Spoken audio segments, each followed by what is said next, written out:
Amora had been growing suspicious of Obio for days. His nervous glances, the way he avoided her questions, and his sudden disappearances weighed heavily on her mind. Something wasn't right. Determined to uncover the truth, she waited until he snuck out again. Then, she followed him. Her heart pounded as she stayed just far enough behind Obio to avoid detection, her breathing shallow and sharp. The path twisted and turned, leading her deeper into the darkness until she came upon a small, dilapidated hut hidden among the trees. She pushed the door open, and her breath caught in her throat. There, on a makeshift bed, lay a girl, her body pale and fragile, and Obio standing over her. Amora froze, her heart racing as an inexplicable pull surged through her. Her head spun, her vision blurring for a moment before rage took over. "Who is she, Obio?" she demanded, her voice trembling with fury and confusion. "And why do you have a girl here? Who is she, Obio?" Obio turned sharply, his face pale and his hands trembling. "Amora, it's not what you think," he stammered, his voice thin with panic. Amora's anger boiled over. "Tell me the truth, Obio," she shouted, stepping closer, her fist clenched. "Or I'll drag you back to the village and let them decide what to do with you." Obio hesitated, his eyes darting to Collar's weak form. I'm sorry." Before he could finish, the air in the hut shifted. It grew heavier, colder. Amora turned, and there, standing in the doorway, was Mori. "The blood of the waters flows in your veins, weak though it may be. I can see through every lie, every your deepest fear. You led me here," Mori said, her voice low and dangerous. Amora's fury faltered under Mori's glare, but before she could speak, Mori turned on Obio with terrifying speed. "You've been hiding her from me," Mori hissed, grabbing him by the throat and slamming him against the wall. Her grip was unrelenting, her strength inhuman. "You dare keep Collar from me?" Obio gasped for air, his eyes wide with terror. I was just..." Silence. Mori snapped, her voice echoing like a clap of thunder. Mori's punishment of Obio is swift and merciless, a terrifying display of her power and rage. As her glowing eyes lock onto him, she summons water from the air itself, the liquid swirling and twisting into serpentine tendrils. The water wraps around Obio's wrists and ankles, yanking him to his knees with a force that bruises and burns. "You dared hide my daughter from me," Mori snarls, her voice echoing with the fury of the sea. "Do you think you can betray the blood of the waters and escape unscathed?" The tendrils tighten, freezing into jagged ice that bites into his skin. Obio cries out in pain, but Mori is unrelenting. She gestures sharply, and the ice melts into boiling steam, the scalding mist searing his arms. The temperature in the hut drops suddenly, the air heavy with Mori's wrath. "I should drag you to the depths," she hisses, stepping closer. "Let the sea strip you down to bone for what you've done." She pauses, her eyes narrowing. But that would be too merciful. The air crackled with tension, and from the shadows of the hut, Mori's guards emerged, their forms as fluid and dark as the deep ocean. Their glowing eyes gleamed like predatory fish, and their mere presence made the small space feel suffocating. Amora backed away instinctively, her heart pounding in her chest. Just as Mori raised her hand, poised to strike Obio again, the ground trembled, and the door flew open. A massive sentinel stepped inside, its coral-encrusted body glowing with bioluminescent light. Its movements were eerily fluid for such a massive creature, its glowing eyes scanning the room like a predator sizing up its prey. Behind the sentinel came Yan. Her presence filled the room with an oppressive weight, the air thick with the scent of salt water and ancient magic. She carried a glowing satchel that seemed alive, the light within it pulsing in rhythm with the scales resting on Collar's chest. Yan's gaze swept over everyone before settling on Collar's lifeless body. She approached slowly, her voice cutting through the tension like a knife. "She's dying," she said, her tone heavy with the weight of centuries. Mari released Obio instantly, her fury giving way to desperation as she knelt beside her daughter. "Save her," Mari whispered, her voice breaking for the first time. Yan said nothing, but as stood before Kola, her expression darkened. The scales called out to me, their energy nearly extinguished. She looked up, her ancient eyes meeting Mari's. "This is no ordinary sickness. Her light is fading, and something, or someone, has done this to her." The room fell deathly silent, the sentinel shifting behind Yan as if waiting for her command. The glow from the scales flickered, dim and irregular, as if Kola's very life was slipping through the cracks. Yan placed her hand gently on Kola's chest. "Who has done this?" Yan asked, her voice a haunting whisper. Mari's gaze snapped to Obio, her eyes blazing once more. "If I find out it was you," she said darkly, the weight of her accusation hung in the air, and the glow from the sentinel brightened, its form shifting closer as if ready to strike. Yan, her expression calm but her eyes blazing with ancient power. "It is not your time." She raises her hands, and a soft, golden light emanates from her palms. The air around Kola thickens with the scent of salt water and life. The scales begin to flicker brighter and brighter until a sudden, blinding flash of light fills the room. When the light fades, Kola's chest rises and falls again with shallow breaths. Her pale complexion takes on a faintly luminous glow, and though she doesn't wake, it's clear she's no longer at death's door. Far beneath the surface, in the darkest reaches of the river's depths, Keto seethed with unchecked fury. The water around her seemed to pulse and writhe in response to her rage, dark tendrils curling around her like living shadows.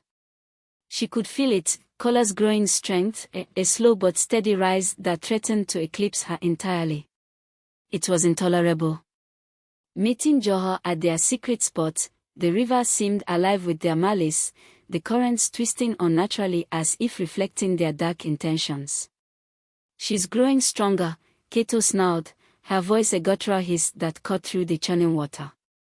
Her eyes burned with an unnatural light, a hateful gleam that could have frozen blood. "If Mami Wata gets her way, Kola will rise, and I'll be cast aside like a forgotten echo." Johor's smirk was a venomous curl of his lips, his eyes gleaming with greed. "Then we strike first. Together, we can take it all, her life, her power, and the land that grovels under the heel of fools." Keto's gaze sharpened, her hatred boiling over into a sinister resolve. "I'll rise to the land," she spat. "I'll destroy Kola, Mari, Obio, anyone who stands in my way. But don't think for a second, Johor, that I've forgotten your place. Once I have what I need, I'll claim the waters and the land. And you will kneel." Johor's smirk faltered for just a heartbeat, but his greed pushed aside his fear. "Then let the tides turn," he said.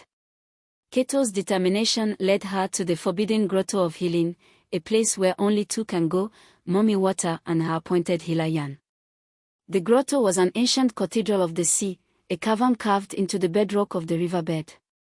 Its walls shimmered with bioluminescent carvings that told the stories of mermaid history, the rise and fall of their kind, and the secrets of their magic. Towering sentinels, encrusted with coral and ancient algae, stood silent guard, their forms appearing as immovable as statues. But Keto knew better. The sentinels were watchers, waiting for those foolish enough to trespass.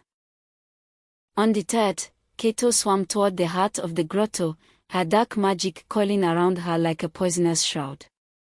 Her eyes locked on the scales resting on the bottom of the ancient pool, glowing faintly with a power older than time. She reached out, her fingers trembling with a mix of greed and anticipation. The moment her hand dipped in the pool, the cavern seemed to shudder as if the grotto itself was alive. The carvings on the walls erupted with blinding light, the images of mermaid queens and ancient battles twisting and writhing as if trying to escape their stone prisons. The sentinels came to life. With a deafening crack, the first sentinel stepped forward, its coral-encrusted body grinding against the cavern floor. Its eyes glowed with an ancient, unrelenting fury as it raised an arm the size of a ship's mast and swung it toward Keto. She barely dodged, the force of the blow sending a shockwave through the water that knocked her into the jagged wall. Keto snarled, summoning her dark magic in a desperate bid to fight back. Shadowy tendrils shot from her hands, wrapping around one sentinel and pulling it backward with a ferocious tug. But the second sentinel was already upon her, its massive form moving with inhuman speed. It swung a coil-encrusted arm, striking Keto hard and sending her spiraling through the water. Blood bloomed in the currents, a dark cloud that trailed her battered form. Keto gritted her teeth, her hatred fueling her. She summoned a surge of power, a blast of darkness that struck both sentinels, shattering pieces of coral from their bodies. But it wasn't enough. The sentinels advanced relentlessly, their blows unyielding, their movements precise. One struck her across the chest, its strength like a tidal wave, and she cried out as the force crushed the air from her lungs. Another grabbed her tail, dragging her downward, but she managed to twist free, her magic lashing out in desperation. But the grotto was alive with its own ancient power, and it was far older, far stronger, than Keto's fledgling dark magic. The carvings paused ominously, their light growing brighter with every passing moment. The sentinels closed in, their massive forms blotting out what little light remained. Finally, with a final, crushing blow, one sentinel struck Keto with the full weight of its massive arm. Her body went limp, her magic dissipating like a dying ember. The sentinels stood over her, their glowing eyes unblinking as the grotto expelled her. Her broken, bloodied body floated upward, carried by unseen currents to the surface.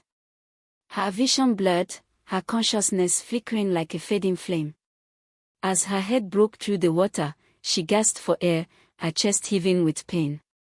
And there, waiting for her on the boat, was Johor. His eyes gleamed with a sick satisfaction as he reached into the river and reached for her. Well, he murmured, his voice dripping with mockery. You look like you've had a rough swim. Keto, too weak to fight back, could only glare at him. Johor smiled, his grip tightening as he pulled her from the water. Now you're mine. As Keto's battered body floats lifelessly on the river's surface, the water beneath her ripples unnaturally, as if the river itself recoils from the dark energy coursing through her veins. On the shore, Johor stands in the shadows, his cruel smile illuminated by the faint glow of the moon filtering through the trees. His eyes burn with triumph as he steps forward, his boots crunching softly on the riverbank. The moment his hand grabs Keto's arm, her eyes flutter open, unfocused and glassy, a faint glow of her latent power flickering weakly in her irises. She groans in pain, her body too broken to resist as Johor hauls her out of the water like a trophy. Look at you, he sneers, his voice dripping with mockery. The great Keto, reduced to nothing. How pathetic. With deliberate precision, Johor produces a small charm, its surface etched with sinister, flowing runes that seem to shift and writhe in the dim light. The artifact hums with dark magic, its presence oppressive and heavy. Keto's weakened gaze snaps to the charm, a flicker of panic breaking through her exhaustion. No, she whispers, her voice ragged, her fingers twitching as if trying to summon a spell. You don't know what you're doing. Oh, I know exactly what I'm doing, Johor replies, his grin widening. He clamps the charm around her neck, the cold metal digging into her bruised skin. The moment the clasp snaps shut, Keto lets out a blood-curdling scream. The charm's power sears through her, invading her mind, her soul, every fiber of her being. Her body convulses violently as the artifact's runes ignite, burning like molten fire. The river itself recoils, sending dark ripples across its surface as Keto writhes in Johor's grip. Her scream fades into a guttural gasp as her strength is drained away, leaving her limp and trembling. When she opens her eyes again, they burn with tears of rage and humiliation.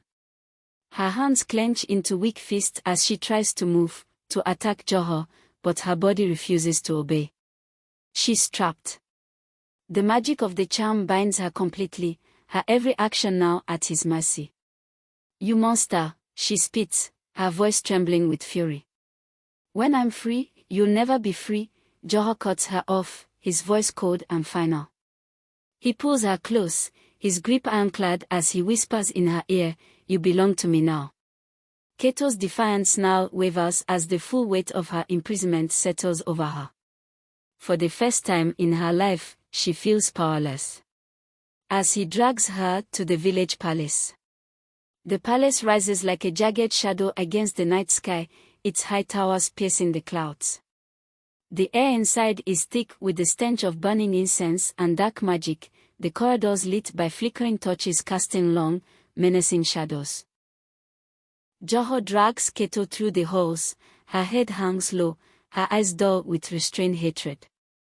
At last, they enter the throne room, a cavernous chamber that reeks of authority and menace. The king sits on his ornate throne, his form cloaked in the heavy robes of a ruler, but his eyes betray something darker. They gleam with a cruel intelligence, a hunger for power that knows no bounds. At his feet, Joho kneels, pulling Keto beside him. "Your Majesty," Joho says, his voice smooth with practiced reverence. "I bring you your weapon." The king rises slowly, his imposing figure casting a long shadow over them. He steps forward, his cold gaze appraising Keto like a prize. "So this is the infamous Keto," he murmurs, his voice deep and commanding. He reaches out, his hand brushing against the charm at her neck. Keto flinches, a hiss of defiance escaping her lips. "She's strong," Joho says. "But now, she's ours. With her power and the book you so generously provided, the land and the sea will bow to you." The king smirks, lifting the book in his hand, a tome bound in scales and stitched leather, radiating a dark, ominous energy. He glances at Keto, his expression cold. "And with her blood, we will ensure no one dares to oppose me." Keto's breath catches in her throat as the reality of her situation sinks in. She clenches her fist, her fury simmering beneath the surface, but the charm tightens its grip on her will, preventing even the smallest act of rebellion. Keto was even unable to change from her mermaid form. The throne room is silent except for the king's soft laughter, a chilling sound that reverberates through the chamber. He turns to Joho, holding the book aloft. "I'm on the brink of greatness." The king's sinister smile lingers as he waves a hand toward Joho, his tone calm but laced with finality. "Leave us. I need to assess our new weapon." Joho hesitates for a moment, as if unsure whether to argue, but the king's piercing gaze silences him. Bowing stiffly, Joho rises to his feet, sparing a glance at Keto before turning and retreating down the shadowed corridor. The heavy doors close behind him with an echoing thud, leaving Keto alone with the king. For a long moment, the king studies her, his dark eyes tracing every curve of her battered form. Though bruised and weak, Keto's beauty is undeniable, an ethereal allure that seems almost unnatural. Her silver hair, damp from the river, clings to her shoulders, and the faint shimmer of her mere blood glows under the flickering torchlight. Despite her rage and the binding charm tightening her will, she locks her golden eyes on him, refusing to look away. "You're more beautiful than I imagined," the king murmurs, his voice soft but weighted with hunger. He steps closer, the air around him thick with the scent of power and smoke. "A true creature of the deep, but now, you're mine." Keto doesn't respond with words. She doesn't have to. Instead, she begins to hum, a low, haunting melody that vibrates through the chamber like a spell. Her song is slow, deliberate, each note laced with a dangerous seduction. The sound is mesmerizing, ancient and hypnotic, weaving through the cracks in the king's cold composure. His steps falter for a moment, and his breathing deepens, his eyes growing heavy as her song takes root in his mind. He's fighting her, but the pull is undeniable. The charm around Keto's neck pulses, trying to suppress her defiance, but her song grows stronger, slipping through its constraints like water through a sieve. Her beauty alone is intoxicating, but her voice is a weapon sharper than any blade. The king's chest rises and falls as he closes the remaining distance between them, his hands reaching out. He cups her face, his fingers grazing her jawline, then trails them down her neck, brushing against the corset charm. He manipulates in power of the charm, removing Johor's hold on Keto, only allowing her to obey his command. Keto holds her breath, her song never wavering, her golden eyes locked onto his. She can feel the shift in his resolve, the desire to dominate, battling against the temptation she's lured him into. "You think you can enchant me," he whispers, his tone a mix of amusement and weariness. "You think your beauty and your song will make me weak." But even as he speaks, his actions betray him. His hand slides down her arm, his touch both possessive and trembling with barely contained lust. He grasps her wrist tightly, pulling her closer until she can feel his breath against her face. The heat of his proximity is suffocating, but Keto doesn't flinch. Instead, she allows herself to be drawn in, her song shifting into a sultry hum that vibrates against his chest. The king's grip tightens, his control slipping as his eyes rake over her with a mixture of reverence and greed. "You're dangerous," he says softly, his voice laced with something darker. "But I'll tame you. I'll make you mine in every way." Keto's lips curl into the faintest smirk, though the charm's grip on her mind prevents her from acting on her defiance. She knows she's planted a seed of obsession in him, one that could grow into his undoing. But for now, she plays along, letting him believe he holds all the power. As the king leans closer, his voice drops to a whisper. "I'm Omon, sing for me again, Keto." The room is silent except for her haunting melody, the sound reverberating in the air like a dangerous promise. Her song is dangerous for any mortal, but it seems Omon is enjoying it. Omon appeared to getting aroused by her singing. Confused, Keto continued to sing. The air inside the crumbling hut was thick with ancient magic, crackling like a storm about to unleash its fury. Back in the hut, Yan stood at the center, her glowing hands moving in intricate patterns above Kola's lifeless body. Her voice, low and melodic, chanted incantations in a language older than the river itself, each word resonating with an almost tangible weight. The walls of the hut groaned under the strain of the raw power she wielded, splintering as if unable to contain it. Amora pressed herself against the farthest wall, her heart pounding in her chest. "What is happening?" she whispered, panic lacing her voice as she watched Kola's body shimmer faintly under Yan's spellwork. Mari, who had been standing silent as a statue, suddenly raised her arms. Her eyes glowed like molten gold as she summoned her full power, her voice sharp and commanding. "Enough of this fragile shell." The ground quaked violently beneath them. In an instant, the hut exploded outward, its wooden beams dissolving into golden mist. The mist swirled and reformed, solidifying into towering walls of shimmering white stone. Ornate carvings depicting the history of the mermaids adorned the walls, glowing faintly with blues and silvers. At the very center of the newly formed temple, a magnificent pool appeared, its surface glittering like the heart of the river's grotto. Amora stumbled backward, shielding her eyes as the transformation unfolded before her. What is this?" she gasped, her voice shaking with disbelief and rising anger. "What have you done?" Mari stepped forward, her movements graceful and commanding, her voice echoing with power. "This is sacred ground now, Amora. A place of healing and restoration. A place where no mortal boundaries can interfere." Her gaze snapped to Obio, who stood frozen in shock. "And your role is far from over." Before Obio could react, the temple's sentinel statues, massive beings carved from coral and gleaming like living stone, sprang to life. They moved with fluid grace, their glowing eyes fixed on Obio. In a flash, their hands shot forward, grabbing him with unyielding strength. "No!" Obio struggled, his voice filled with panic. "What are you doing?" Let me go. He let out a choked gasp as golden light enveloped him, tearing his tattered clothing away. The light reformed into an intricate gold wrap made of ancient silk, its shimmering threads radiating authority and mystery. Obio stared at his transformed self in stunned silence, his chest heaving as if the air had been knocked out of him. "What are you doing to me?" he managed to rasp, his voice shaking with fear and confusion. "You are bound to her," Mari said, her voice resonating like a tolling bell. "Because of your deceit, by your own will, by the river itself. You cannot escape your place in this." Yan, her expression calm yet unreadable, raised her hands again. Kola's limp body floated from the bed, her hair streaming behind her as if caught in an unseen current.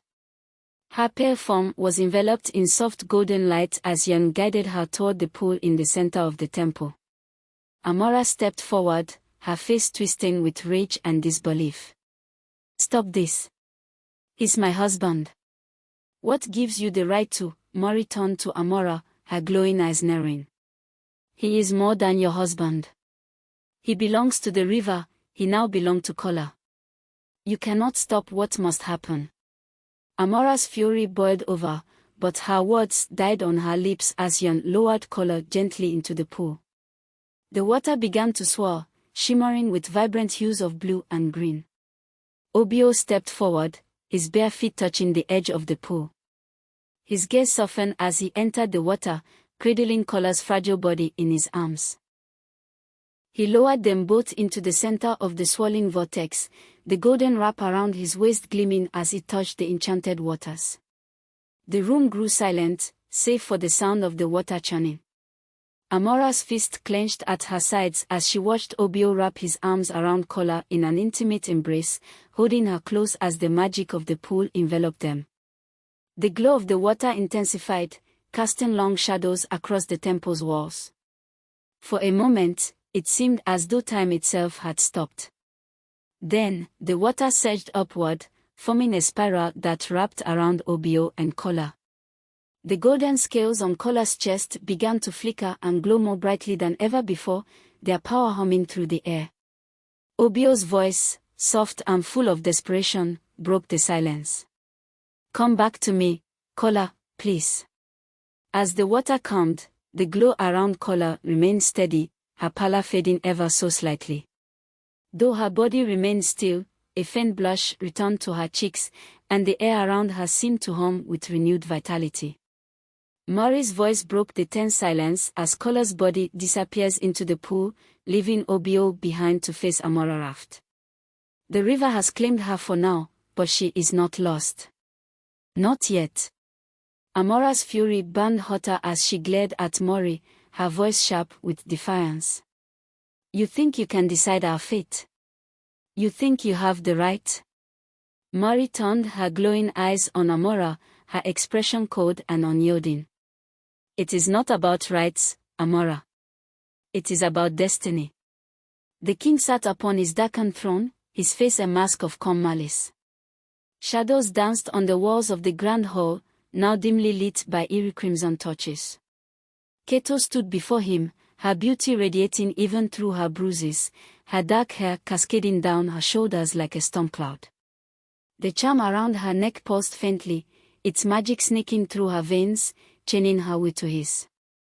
She glared at him, defiance flickering in her eyes despite the weight of the spell. Her voice was a low, venomous murmur. "You may control my body, but you will never have my soul." The king chuckled, his voice smooth and insidious, laced with an almost hypnotic charm. "Your soul, Keto. I don't need it. Your power, your darkness, already belongs to me." His hand rose, and his fingers brushed the charm at her neck. The moment he touched it, it glowed a vivid, menacing red. Keto's breath hitched, her muscles tensing as the charm's energy coiled tighter around her.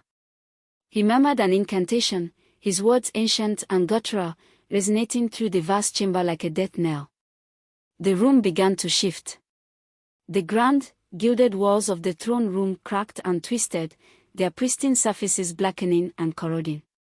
The marble floors turned to obsidian, veined with glowing red fissures that pulsed like the lifeblood of some dark creature.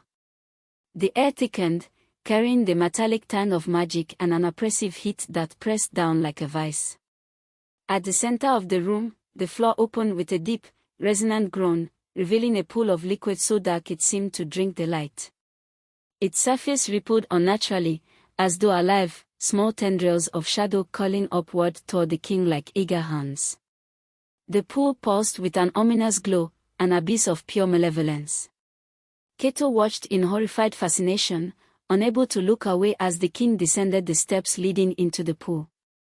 He moved with deliberate grace, his piercing eyes locked onto hers. His feet disappeared into the inky water first, then his calves, the liquid licking at his legs as though it recognized its master. It shimmered faintly with traces of gold and crimson, betraying the ancient power contained within. Standing ankle-deep in the pool, the king turned to Keto and extended his hand, palm up, an almost seductive invitation. "Come," he said, his voice soft but commanding, laced with a power that left no room for refusal. "This is your destiny." Keto hesitated, trembling as she fought against the spell's pull. Her body betrayed her, slowly, unwillingly pulled herself towards him. "What are you doing?" she demanded, her voice quivering with a mix of anger and fear. He smacked, the faintest gleam of something inhuman flickering in his gaze. "This throne, this castle, this land, it is all an illusion, Keto. Power lies in the depths, in the waters where it all began. And you, my dear, will help me claim it." As Keto reached the edge of the pool, she felt its sinister energy reaching for her, its tendrils grazing her skin and sending icy shivers through her body. The king stepped deeper into the pool, his figure now illuminated by the pulsing light beneath the surface. He stopped waist-deep and raised his arms, his voice booming as he chanted ancient words of binding and transformation. The water began to churn violently, swirling around him in a vortex of dark energy. His form shimmered, his regal robes dissolving into the water. In their place, a sleek, shimmering tail emerged, its surface covered in iridescent scales that gleamed with an otherworldly light. His transformation was both majestic and monstrous, his upper body retaining its human form, but his presence now fully revealing what he truly was, a merman king, ancient and powerful, steeped in secrets that even the seas dared not whisper. Keto's breath caught in her throat as the king extended his hand once more, his voice dropping to a dangerous purr. "You wanted power, Keto. You wanted to rule. But to rule, you must first kneel." As his words hung in the air, the pool's surface erupted in glowing red runes, casting flickering shadows on the walls. Keto buckled, collapsing under the weight of his command. The king smiled cruelly, triumphant, and as the room darkened further, he reached for her hand. The scene ended in a chilling tableau. Keto now laying at the edge of the swirling abyss, her hand trembling in his as the king's glowing, inhuman eyes locked onto hers, promising both ruin and glory. Annoyed by Keto's hesitating, Omon yanked her into the pool, and the icy, sentient water clung to her skin as if claiming her. Keto gasped, her lips parting in shock as the liquid crawled up her tail and torso, soaking her in its sinister embrace. Before she could gather her thoughts, the king's hands gripped her waist, his fingers digging into her as he pulled her body flush against his. "Accept me," he growled, his voice both seductive and commanding. His lips crashed into hers, the kiss violent and consuming, stealing the air from her lungs and sending a shiver of conflicting emotions through her. The magic of the charm burned against her chest, amplifying the connection between them, making her mind reel. She wanted to resist, to claw at him, but the spell overpowered her will, and her body responded against her wishes. The water around them surged with his power, rising like a cocoon as he deepened the kiss, his teeth grazing her lips in a way that was both painful and electrifying. When he pulled back, his breath was hot against her ear as he whispered, "Together, we can rule the land and sea. Accept me as your king, Keto, and I'll make you my queen. The world will kneel before us." Keto's head swam, the dark energy of the pool seeping into her very being, amplifying her fury, her ambition, her desire for freedom. Her eyes burned with hatred even as her body betrayed her. She struggled to speak, her voice trembling with defiance. Why would I ever choose you? The king smirked, his hand moving up her back to tangle in her hair, tilting her head back to force her to meet his glowing, predatory gaze. Because you want power, Keto. And I can give it to you. Sing for me, he demanded, his voice dripping with dark allure. Show me the depth of your song, and I'll show you the heights of our reign. Her jaw clenched, her heart hammering as she fought the compulsion. But the charm around her neck glowed brighter, its energy coursing through her veins, binding her to his will. The water surged again, wrapping around her throat and chest like a second skin, urging her to comply. The king's grip on her tightened as his voice dropped to a guttural whisper. Sing, Keto. Call to me with that darkness inside you. Let it out, and I'll make you unstoppable. Keto's body betrayed her as the enchantment forced her lips to part. A haunting melody spilled forth, low and mournful at first, but building into something raw and powerful. Her song resonated through the chamber, reverberating off the blackened walls and shaking the foundations of the palace. It was a siren's call, dark and dangerous, pulling at the fabric of the world itself. The king's smile widened, his eyes glowing brighter as he drank in her song, the power of her voice fueling his own. The pool churned violently, the magic within it awakened further, as though the song had unlocked a forbidden door. The king leaned closer, his lips brushing her ear as he whispered, Good, Keto. Let the darkness consume you. Together, we will bring the land and sea to their knees. But as the song reached its crescendo, Keto's defiance burned hotter as Amon snatched away the shells that covered her perfect boss. Grabbing on firmly as he looked deeply into her eyes. Though her body moved against her will, her mind screamed in rebellion. The charm around her neck glowed like molten fire, and she realized with chilling clarity that this was only the beginning of her torment, and her fight for freedom. With the water rising around them, swallowing them both in its malevolent embrace as Amon's triumphant laughter echoed through the chamber, as they disappeared into the pool, leaving behind a bone-chilling silence. If you like this story and would like to see what happens next, please comment, like and share. Until next time, bye.